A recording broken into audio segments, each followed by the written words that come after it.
Biano rude boy reason with me. Ya bụ na ihe nke apụtakwara na mbụ si na onye na-enweghị ike taa n'oge enwetekwa echi. Ịma ndị oyibo si no condition is permanent. Ya bụ na onye ihe na-echiri ike taa na o nwere ike irute chi gị ọ bụrụ ọgaranya dịka isi na-afụ na vidiyo ahụ ifoto si nnọọ ya bụ mana o juru ego nwa agbọghọbịa mee ya otai n'otopia mana o mechazie o were bụrụzie ọgaranya ma ọ chọwazie ịbịazie lachizie azụ ma werezie onwe ya wee nyezie ọsizie ya n'owe. Ya bụ na onye nke ahụ nọ mgbe ahụ na onweghị ihe o ji abụzi onye nke ga-erizi uru ya. Ya bụ mgbe ụfọdụ ọ na-adịkwa na mmadụ inwe okwukwe ụlọ dị mmadụ inwe okwukwe n'ihi na ndị Igbo si na nkịta nwere ndidi ọ na-atọkpụ gị ọkpụkpụ uru juru n'ime ya.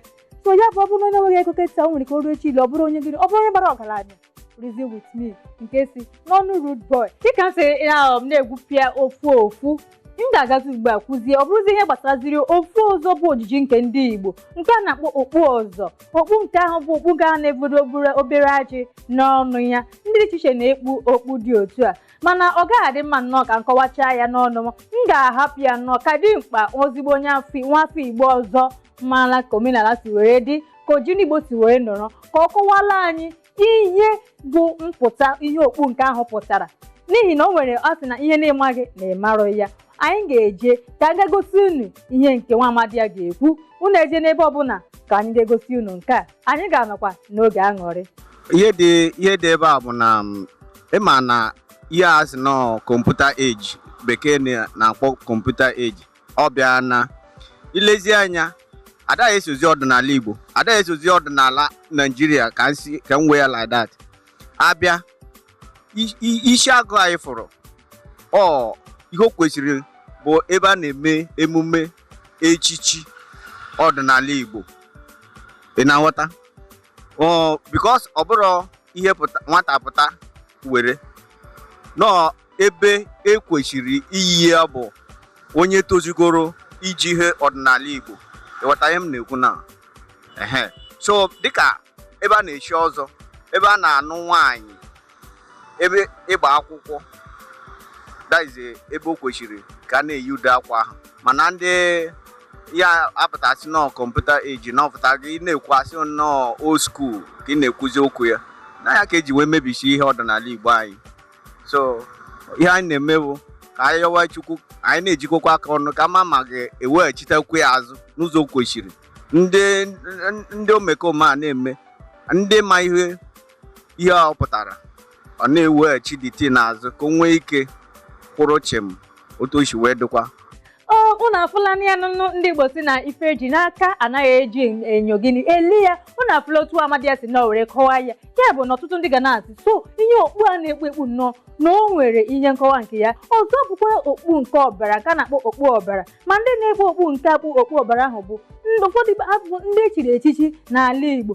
Ewezuga ndị Anambra yara ndị Aniọma ewezuga ha ihe okpu a pụtara okpu ọbara abụ ihe ọ pụtara bụ ndị na-aka ekpugharị ya bụ ndị echiri echichi ma ọ ga-abụ onye isi ezinụlọ ya isi nwoke ezinụlọ bụ ndị na-ekpi ya. Ihe nke a pụtara bụ na si na onye nke abụ dịka o si na-achị na ihe ọ na-achị na ọ ga na-aga n'ihu na ọ ga na-enweta ọganihu mana ọtụtụ ndị amaghị na o nwere ihe nke a kwụsịrị ihe nke a pụtara ha amaghị na abịa n'okwu oyibo ihe nke a pụtara bụ substance. Ya bụ gịnị substance nke a bụ ihe ọ pụtara n'okwu oyibo. Substance ahụ kwa na ịbịazie tụọrọ ya n'okwu Igbo o nwere ọtụtụ ihe dị iche iche gịnị ọ pụtara ya nwa bụ ihe okpu ọbara nke a pụtara. Echefula sị na okpu ọbara dị iche ya na n'okpu ọzọ nke bụ nke ahụ nwa amadi ahụ kọwara mana okpu ọbara ndị na-aka ekpukarị ọ bụ ndị echiri echichi ịfụ ha nnọọ esi yes na ndị a bụ gịnị ndị echiri echichi a na-eji nke amata ndị Igbo dịka ndị ụfọdụ na-eji ojiji dị iche iche mana ha amaghị ihe ọ pụtara. Ihe nke a pụtara bụ na ihe abụghị ojiji rule gịnị mmadụ niile so ị ga-agba mbọ nnọọ ka ị matagodi ihe nke a pụtara. Mana ajụjụ nketa abụrụzie nwa agbọghọ na-eyi isi agụ na-eji ya eme ihe dịka fashọn o kwesịrị ekwesị. Nke a bụ ajụjụ m. echefula na ị nwere ike isoro anyị na social media anyị ije na Facebook bụ Isimbido TV, ya bụrụ na Twitter anyị ije @Isimbido TV, ya bụrụ na Instagram @Isimbido TV, ma website anyị ga-anọkwa ya www.isimbido.tv. echefula YouTube anyị Isimbido TV ka ị ga-esoro anyị dịka m si na-ekwu ya na mbụ na-ekwu ya m na mgbe dịka unu ji mara m sọ na-eme ata anụ kwa anụ atabiri n'aka owere na-aba aba. Ya mere anyị ga-ejezi ugbu a gbazie egwu Celebo ndị ọma dịka m si na-ekwu ya dịka m si nọ wee wụnyere unu n'aka Celebo ya na Mr. P Choyo ya. Egwu nke agba egwu nke na-atọ m dịka ibe nọ belechazie nọ picture ya otu ifinis nọ na-aga Toyo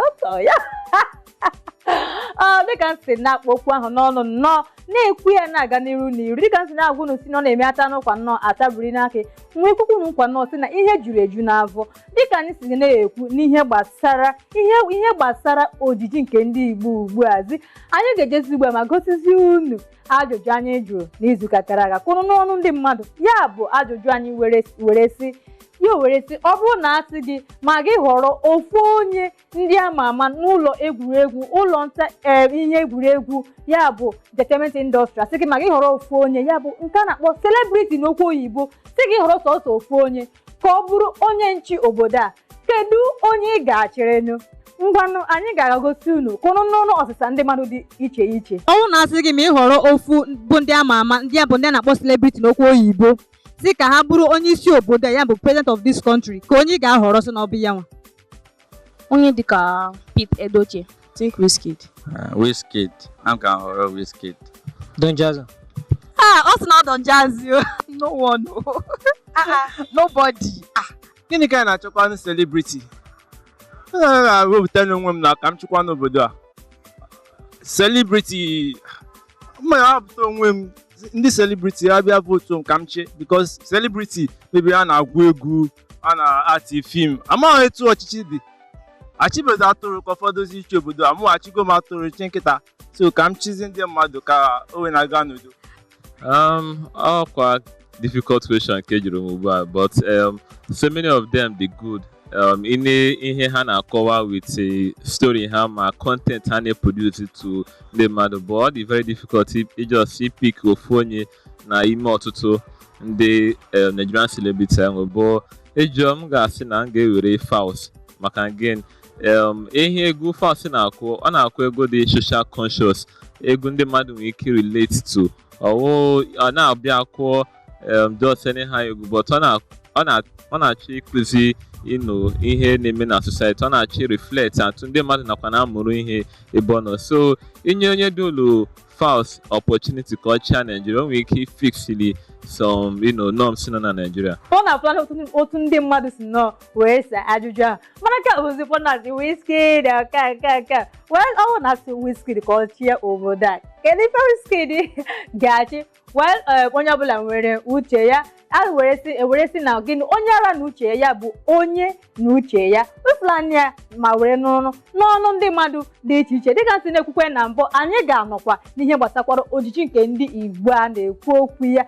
Ewela mkpọ ihe dị iche iche, ojiji dị iche iche. Akpọla m ka a na-akpọ akwa ukwu, kpọọ nke a na-akpọ George, ọkachasị ka a na-akpọ ntọkịrị, were kpọọ nke a na-akpọ abada, were kpọọ nke a na-akpọ gịnị akwaete, ya bụ nke eji mekwanụ gịnị nke eji mara gịnị ndị Igbo. Mana ọ na-eme ha jikechakwa uriga njike anọ, ụfọdụ ha na-ewerezi nke a na-eji gịnị werezie George ahụ nnọọ pịajie George ahụ were ya gịnị tụwakwa n'olu ya. Ndị Igbo nkwa na ojiji dị iche iche, ya bụ na onye Igbo nwere ike iji obere akwa nnọọ were kepụta ojiji bụ ife na iri ise wow, dịka ndị oyibo na-esi eme wow.